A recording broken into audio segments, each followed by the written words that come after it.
la realidad que En los muchos no últimos quieren días, ver. Los 4 periódicos más influyentes del mundo han publicado reportajes sobre México en el mismo sentido. El gobierno de López Obrador le entregó el país al narco. New York Times y Washington Post en sus portadas. Financial Times con una plana entera, Wall Street Journal hasta con un editorial institucional, todos retratando el sexenio de oro que han tenido los criminales con López Obrador. El fin de semana, el New York Times destacó la violencia electoral que se vive en nuestro país. Indicó que, según su propio conteo, van 36 candidatos asesinados desde el verano de 2023 a la fecha. Y que ser un aspirante a un cargo de elección popular en México se ha convertido en una actividad de alto riesgo, porque los cárteles buscan imponer candidatos que sean afines a sus intereses y eliminar la competencia. Fue noticia de portada en el New York Times. Como también fue noticia de portada con una enorme foto en el Washington Post bajo el título: en México los cárteles se expanden y hasta la tortilla es blanco de sus ataques. Señala que la inseguridad ha penetrado tanto en la actividad económica del país que le pega hasta las emblemáticas tortillerías, un símbolo de la mexicanidad.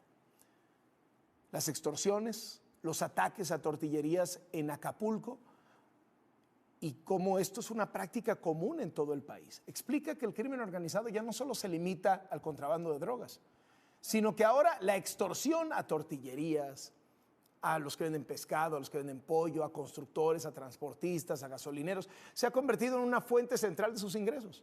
Solamente de tortillerías dice que hay 20,000 afectadas por las extorsiones, es decir, el 15% de las tortillerías que hay en México.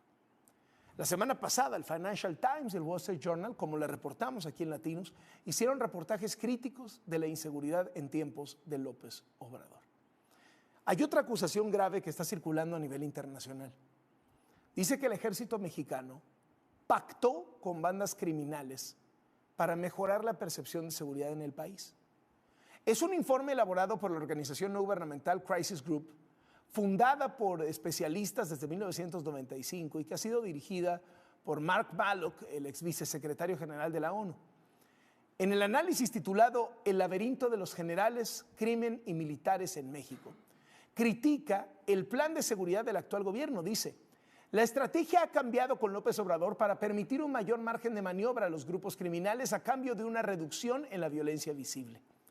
El informe internacional destaca que en el 2021 era un objetivo prioritario reducir la operación del cártel Jalisco Nueva Generación y hace una grave revelación. Dice: las fuerzas especiales del ejército enviadas a la primera línea dudaron al principio en tomar medidas contundentes contra el cártel Jalisco por temor a ser acusadas de crímenes contra la humanidad y violar así los principios del nuevo enfoque de López Obrador. Pero después de que un grupo criminal local prometiera deshacerse de los cadáveres en fosas clandestinas, los soldados procedieron. Las fuerzas federales del ejército asesinaron a centenares de combatientes del cártel de Jalisco en Taixtán y sus alrededores en el municipio de Tepalcatepec y en Terrero en el municipio de Buenavista. El informe de Crisis Group dice que habían matado a 400 integrantes del cártel Jalisco y que las otras bandas rivales se encargaron de desaparecer los cadáveres que había dejado el ejército. La acusación es brutalmente grave. En Michoacán, soldados y delincuentes formaron un frente común contra el cártel Jalisco Nueva Generación, coordinando operaciones, luchando hombro con hombro y desapareciendo a los muertos. Ese es el señalamiento.